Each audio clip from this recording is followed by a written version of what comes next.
June 4th అనేది medical entrance examination అయిన NEET neat రాసిన స్టూడెంట్స్ కు బ్లాక్ డే అంటున్నారండి. జూన్ 4th రోజు నీట్ యూజీ యొక్క రిజల్ట్స్ వచ్చాయి. ఈ రిజల్ట్స్ నీట్ ఎగ్జామ్స్ ను కండక్ట్ చేసే ఎన్టీఏ అంటే నేషనల్ టెస్టింగ్ ఏజెన్సీ ద్వారా విడుదల చేయబడ్డాయి. గత 2 రోజుల నుండి చాలా మంది వ్యూవర్స్ నీట్ రిజల్ట్స్ గురించి, నీట్ పేపర్ లీక్ గురించి డీటెయిల్ గా వీడియో చేయమని కోరారు. నీట్ ఎగ్జామ్లో ఫస్ట్ ర్యాంక్ తెచ్చుకోవడం చాలా కష్టం. ఏ ఒక్కరికో ఇద్దరికో మహా అయితే 5 మందికో ఫస్ట్ ర్యాంక్ అనేది వస్తుంది. బట్ 2024 నీట్ రిజల్ట్స్ లో దాదాపు 67 మందికి ఫస్ట్ ర్యాంక్ ఎలా వచ్చింది? 67 మందికి ఫస్ట్ ర్యాంక్ ఇచ్చారండి. యాక్చువల్లీ దీని యొక్క రిజల్ట్స్ జూన్ 14th కు రావాలి, ఎలక్షన్ రిజల్ట్స్ రోజు. అంటే జూన్ 4th రోజే ఎందుకు దీని యొక్క రిజల్ట్స్ ను ప్రీపోన్ చేశారు? ఎందుకంత అవసరం? ఎలక్షన్ రిజల్ట్స్ సమయంలో అందరూ బిజీగా ఉన్న సమయంలో జర్నలిస్టులు, పెద్దలు, తల్లిదండ్రులు అందరూ ఎలక్షన్ రిజల్ట్ టెన్షన్ లో ఉన్న సమయంలో ఎవ్వరూ దీన్ని పట్టించుకోరు అనుకున్నారా? మోడీ గారు గెలుస్తారా, రాహుల్ గాంధీ గారు గెలుస్తారా, లేదా ఎన్డీఏ ప్రభుత్వాన్ని స్థాపిస్తుందా, నితీష్ కుమార్ అటువైపు వెళ్తారా ఇటువైపు వెళ్తారా అనే టెన్షన్ లో ప్రజలందరూ ఉన్న సమయంలో మెల్లిగా రిజల్ట్ ను రిలీజ్ చేశారు. స్టాక్ మార్కెట్ ట్రెండ్స్ చూస్తూ పెద్దవాళ్ళందరూ, తల్లిదండ్రులందరూ బిజీగా ఉన్నప్పుడు సైలెంట్ గా జూన్ 4th రోజు రిలీజ్ చేసి మీ తప్పులను కప్పిపుచ్చుకోవడానికి చూస్తున్నారా? మెడికల్ స్టూడెంట్స్ అనే వారి పిల్లలే ఎలక్షన్ రిజల్ట్ సునామీలో ఇది కూడా కొట్టుకుపోతుంది, ఎవరు పట్టించుకోరు అనుకున్నారా? ఎలక్షన్స్ లో ఒకసారి ఒక పార్టీ గెలుస్తుంది, నెక్స్ట్ టర్మ్ లో ఇంకొక పార్టీ గెలుస్తుంది. ఎలక్షన్ లో ఇండియా అలయన్స్ ఓడిపోయింది అని ఎవరు ఆత్మహత్య చేసుకోరు. ఎన్డీఏ అలయన్స్ ఓడిపోయింది అని కూడా ఎవరు ఆత్మహత్య చేసుకోరు. కానీ స్టూడెంట్స్ చాలా సెన్సిటివ్ గా ఉంటారు, సూసైడ్ చేసుకునే ప్రమాదం ఉంది. భారత్ యొక్క మెడికల్ ఎంట్రన్స్ ఎగ్జామ్ లో ఇటువంటి ఎర్రర్స్ రావడం దేశానికి మంచిది కాదు. ఇక్కడ నేను ఒక డిస్క్లైమర్ ఇవ్వాలి అనుకుంటున్నా. ఇప్పటి వరకు ఇక్కడ స్కామ్ జరిగిందా లేదా అనేది కన్ఫర్మ్ కాలేదు. కేసు అనేది సుప్రీం కోర్టులో ఉంది. దీన్ని న్యాయ వ్యవస్థ అనేది డిసైడ్ చేస్తుంది. ఇక్కడ కంక్లూజన్ కు వెళ్ళొద్దు. ఈ వీడియోలో నేను ఏమేం జరిగింది అనే విషయాలు చెప్తా. యాక్చువల్లీ ఇక్కడ స్టూడెంట్స్ కి అయితే మోసం జరిగింది. ఎందుకంటే రిజల్ట్ చూస్తుంటే నా అనాలిసిస్ ప్రకారం డెఫినెట్ గా ఇక్కడ మోసం అనేది జరిగింది.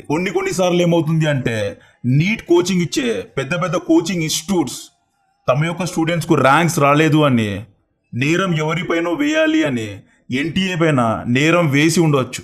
ఇలాంటివి జరుగుతాయి. ఎందుకంటే కోచింగ్ ఇన్స్టిట్యూట్స్ లక్షల్లో డబ్బులు తీసుకొని కోచింగ్ ఇస్తారు. ఒకవేళ ర్యాంక్స్ రాలేదు అంటే తల్లిదండ్రుల దగ్గర కవరింగ్ చేసుకోవడానికి ఇలాంటివి చేస్తూ ఉంటారు.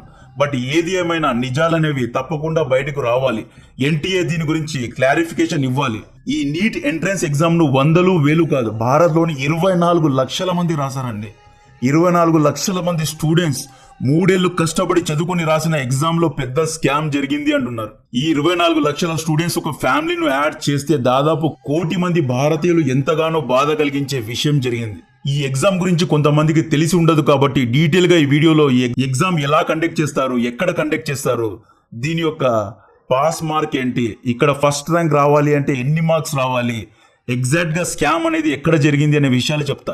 నీట్ యూజీ అంటే ఏంటి అంటే 10th తర్వాత తెలుగు రాష్ట్రాల పిల్లలను అందరూ అడిగే క్వశ్చన్ డాక్టర్ అవుతారా, ఇంజనీర్ అవుతారా, లేదా సిఏ అవుతారా అని అడుగుతారు. 10th తర్వాత ఎంపీసీ తీసుకుంటే ఇంజనీరింగ్ వైపు వెళ్ళొచ్చు, బైపీసీ తీసుకుంటే డాక్టర్ అవ్వచ్చు. ఇంటర్మీడియట్ లో బైపీసీ తీసుకున్న పిల్లలు ఇంటర్మీడియట్ సెకండ్ ఇయర్ తర్వాత మెడికల్ లేదా ఎంబీబీఎస్ సీట్ కోసం నీట్ ఎంట్రన్స్ ఎగ్జామ్ అనేది రాస్తారు. ఇది తెలుగు రాష్ట్రాల్లో ఉన్న రూల్.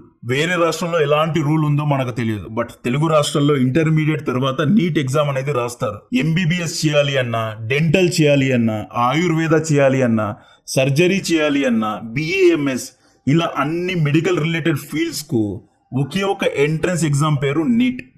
2019 కంటే ముందు ఒక్కొక్క కాలేజ్కి ఒక్కొక్క ఎంట్రన్స్ ఎగ్జామ్ ఉండేది. బట్ 2019లో నీట్ అనే ఒక నేషనల్ వైడ్ ఎగ్జామ్ ను పెట్టి అందరూ పిల్లలు ఇదే ఎగ్జామ్ రాయాలి అనే ఒక యాక్ట్ ను తీసుకొచ్చారు. కాబట్టి నీట్ అనేది ఒక గేట్ వే లాంటిది.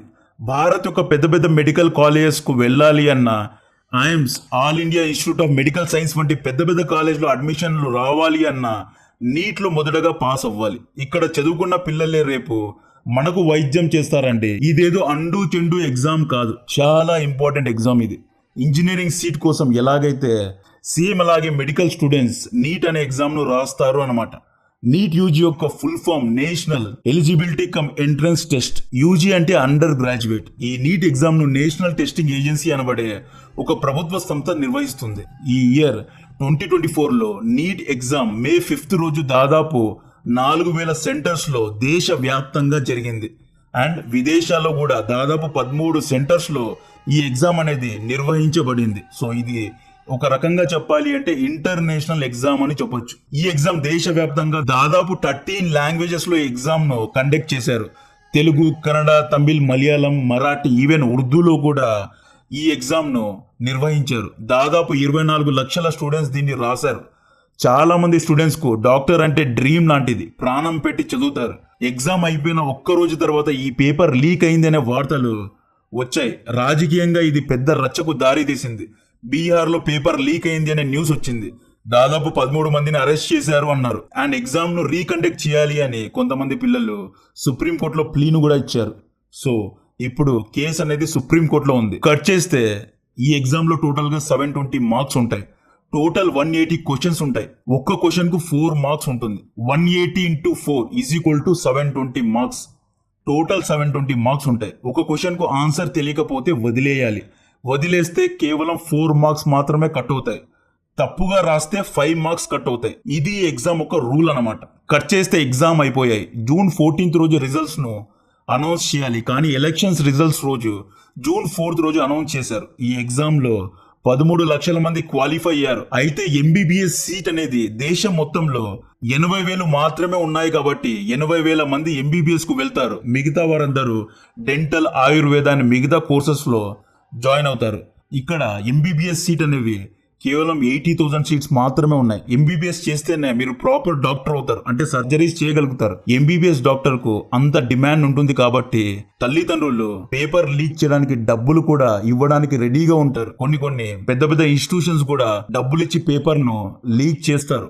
అంతా బాగానే ఉంది. బట్ కాంట్రవర్సీ ఎక్కడి నుండి వచ్చింది అంటే నీట్ రిజల్ట్స్ లో 67 మందికి ఫస్ట్ ర్యాంక్ వచ్చింది. 720 మార్క్స్ తెచ్చుకున్నారు. నీట్ లో ఫస్ట్ ర్యాంక్ ఒక్కరికి ఇద్దరికి మహా అయితే 5 లేదా 10 మందికి వస్తుంది అనుకోండి. ఇక్కడ 67 మెంబర్స్కి ఎలా వచ్చింది? ఇక్కడ స్టూడెంట్స్ లో చాలా టాలెంట్ ఉంది అనుకుందాం, అందరూ బాగా రాశారు అనుకుందాం. కానీ 8 మంది ఫస్ట్ ర్యాంక్ స్టూడెంట్స్ ఒకే ఎగ్జామ్ సెంటర్ నుండి ఉన్నారు. ఈ 8 మంది ఒకే ఎగ్జామ్ సెంటర్ నుండి ఎలా ఎగ్జామ్ రాశారు? ఎగ్జామ్ సెంటర్ నుండే పేపర్ ఇచ్చి లీక్ చేయించారా? ఇలా ఎందుకు ఇచ్చారు అని ఎన్టీఏ క్లారిఫికేషన్ ఇవ్వాలి. ఒకే ఎగ్జామ్ సెంటర్ నుండి 7 మంది టాపర్స్ ఎలా వచ్చారు? దీని గురించి ఎన్టీఏ ఇప్పటి వరకు క్లారిఫికేషన్ ఇవ్వలేదు.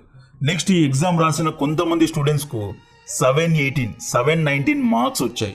ఏ రకంగా చూసుకున్నా, ఎన్ని ప్రాబబిలిటీస్ వేసినా 719 మార్క్స్ అనేవి రావు. నేను ఇంతకు ముందు చెప్పా కదా, ఒక్క క్వశ్చన్ కు 4 మార్క్స్ అండి. 180 క్వశ్చన్స్ ఉన్నాయి. 720 మార్క్స్ టోటల్ గా ఉన్నాయి. ఒకవేళ ఒక స్టూడెంట్ 180 క్వశ్చన్స్ రాశాడు, ఇందులో 179 క్వశ్చన్స్ కరెక్ట్ గా రాసి ఒక్క క్వశ్చన్ కు ఆన్సర్ ఇవ్వలేదు అంటే ఆ స్టూడెంట్ కు 716 మార్క్స్ రావాలి, 716 మార్క్స్ రావాలి. లేదు ఒక ఆన్సర్ తప్పుగా రాస్తే 720 - 5 715 మార్క్స్ రావాలి. బట్ 718 719 ఆడ్ నంబర్స్ ఎలా వచ్చాయి? ఏ ప్రాబబిలిటీ వేసుకున్నా ఇది రాదు. ఎవరిని మోసం చేయాలి అనుకుంటున్నారు? మెడికల్ స్టూడెంట్స్ గురించి నాకు బాగా తెలుసు, వారికి చాలా తెలివి ఉంటుంది. ఇలాంటి ఎర్రర్స్ నీట్ ఎగ్జామ్స్ లో చేస్తారా? ఇది first class, second class exams కావండి. రేపు మనకు ఆపరేషన్స్ చేసే సర్జన్స్, డాక్టర్స్, డెంటిస్ట్ యొక్క ఎగ్జామ్స్ ఇవి. ఈ 718 719 మార్క్స్ కు ఎన్టీఏ ఇస్తున్న క్లారిఫికేషన్, కొంతమంది స్టూడెంట్స్ కు వేరే లాంగ్వేజ్ పేపర్ వచ్చింది. నేను ఇంతకు ముందు చెప్పా కదా, ఈ ఎగ్జామ్ లో 13 లాంగ్వేజెస్ లో రాశారు అని. సో కొంతమంది స్టూడెంట్స్ కు రాంగ్ గా క్వశ్చన్ పేపర్ వచ్చింది, వేరే లాంగ్వేజ్ లో వచ్చింది కాబట్టి దాన్ని చేంజ్ చేసేకి టైం వేస్ట్ అయింది. దాదాపు 5 to 10 minutes వేస్ట్ అయింది కాబట్టి కొంత మార్క్స్ ను కాంపన్సేట్ చేశాము అంటున్నారు. దానికోసం 1 మార్క్ కాంపన్సేట్ చేశాము అంటున్నారు. 1 మార్క్ కాంపన్సేట్ చేశారు అనుకుందాం. సో 1 మార్క్ యాడ్ చేసిన 717 మార్క్స్ రావాలి. 718 719 ఎలా వస్తాయి అని అందరూ అడుగుతున్నారు. దేని బేసిస్ మీద కాంపన్సేట్ చేస్తారు? ఏ ఫార్ములా ద్వారా కాంపన్సేట్ చేస్తారు? ఒక్క పేపర్ ను లీక్ చేయడానికి 30 నుండి 50 లక్షలు తీసుకున్నారు. క్వశ్చన్స్ తో పాటు ఆన్సర్ ను కూడా టెలిగ్రామ్ లో లీక్ చేశారండి. ఇక్కడ ఎన్టీఏ ఏమని క్లారిఫికేషన్ ఇస్తోంది అంటే, ఈసారి నీట్ పేపర్ చాలా ఈజీగా ఉంది కాబట్టి అందరూ స్టూడెంట్స్ చాలా బాగా రాశారు, అందుకే 67 మెంబర్స్ కి 720 out of 720 వచ్చింది, అంతమందికి ఫస్ట్ ర్యాంక్ వచ్చింది అని ఎన్టీఏ క్లారిఫికేషన్ ఇస్తోంది. సో ఎన్టీఏ ఇంకొక క్లారిఫికేషన్ ఏమని ఇస్తోంది అంటే, ఒక క్వశ్చన్ తప్పుగా ఇచ్చారు అని ఇస్తోంది. ఆ క్వశ్చన్ ఏంటి అంటే ఇక్కడ 2 స్టేట్మెంట్స్ ఇచ్చారు. ఇందులో ఏ స్టేట్మెంట్ కరెక్టో సెలెక్ట్ చేయమని ఇచ్చారు. ఈ 2 స్టేట్మెంట్స్ కరెక్టే. ఆటమ్స్ ఆర్ ఈక్వల్లీ న్యూట్రల్ అనేది కరెక్టే. Atoms of each element are stable అనేది కరెక్టే. బట్ ఓల్డర్ వర్షన్స్ లో ఆటమ్స్ ఆఫ్ ఈచ్ ఎలిమెంట్ అనేది రాంగ్ అని ఉంది. అండ్ న్యూయర్ వర్షన్స్ లో ఆటమ్స్ ఆఫ్ ఈచ్ ఎలిమెంట్ అనేది కరెక్ట్ అని ఉంది. ఇక్కడ స్టూడెంట్స్ కన్ఫ్యూజ్ అయ్యి స్టేట్మెంట్ 1 సెలెక్ట్ చేశారు. స్టేట్మెంట్ 1 కూడా కరెక్టే, స్టేట్మెంట్ 2 కూడా కరెక్టే. కాబట్టి ఇక్కడ స్టేట్మెంట్ 1 సెలెక్ట్ చేసిన, స్టేట్మెంట్ 2 సెలెక్ట్ చేసిన ఫుల్ మార్క్స్ ఇచ్చారు అని వీళ్ళు క్లారిఫై చేస్తున్నారు. దీని గురించి మనకు తెలియదు. మెడికల్ స్టూడెంట్స్ ఎవరైనా మన ఛానల్ చూస్తూ ఉంటే ఈ స్టేట్మెంట్ 1 స్టేట్మెంట్ 2 గురించి క్లారిఫికేషన్ ఇవ్వచ్చు. ఇప్పటికైతే ఇష్యూ అనేది సుప్రీం కోర్టులో ఉంది. మన వీడియో ద్వారా వీళ్ళు కరెక్ట్ వాళ్ళు కరెక్ట్ అని చెప్పడం లేదు. మొత్తం ఇష్యూ మీకు చెప్పాను. దీంట్లో ఎవరు కరెక్ట్ ఎవరు రాంగ్ అనేది మీరే డిసైడ్ చేసుకోండి. Health activist doctor Vivek Pandey X ప్లాట్ఫామ్లో ఏమని రాశారు అంటే centre code remains same for the students from serial numbers 62 to 69 అని రాశారు. అంటే 62 నుండి 69 మధ్య ఉన్న స్టూడెంట్స్ యొక్క సెంటర్ కోడ్ సేమ్గా ఉంది. ఇలాంటి ఎర్రర్స్ నీట్ వంటి ఎగ్జామ్స్లో ఎవరైనా చేస్తారా? దీని ద్వారా మిలియన్స్ ఆఫ్ స్టూడెంట్స్ ఎగ్జామ్ పైన ట్రస్ట్ను కోల్పోతారండి. ఇదే స్టూడెంట్స్ ఇండియా పైన ట్రస్ట్ను కోల్పోయి వేరే దేశాలకు వెళ్తారు. వీళ్ళు వేరే దేశాల్లో చదువుతూ ఉంటే ఇదే ప్రజలు ఏమంటారు అంటే మీకు దేశం మీద ప్రేమ లేదు, అందుకే వేరే దేశాలకు వెళ్తున్నారని ఇటువంటి పిల్లలను తిట్టిపోస్తారు. వీళ్ళు ఎందుకు వెళ్తున్నారు అంటే ఇలాంటి ఇర్రెగ్యులారిటీస్ ఉన్నాయి కాబట్టే వేరే దేశాలకు వెళ్తున్నారు. దీన్ని అందరూ అర్థం చేసుకోవాలి. స్టూడెంట్స్కు జస్టిస్ దొరకాలి అని కోరుకుంటూ ఇటువంటి కాంటెంట్ కోసం మన ఛానల్ను సబ్స్క్రైబ్ చేయండి. మన వీడియోస్ అన్నింటినీ లైక్ చేయండి.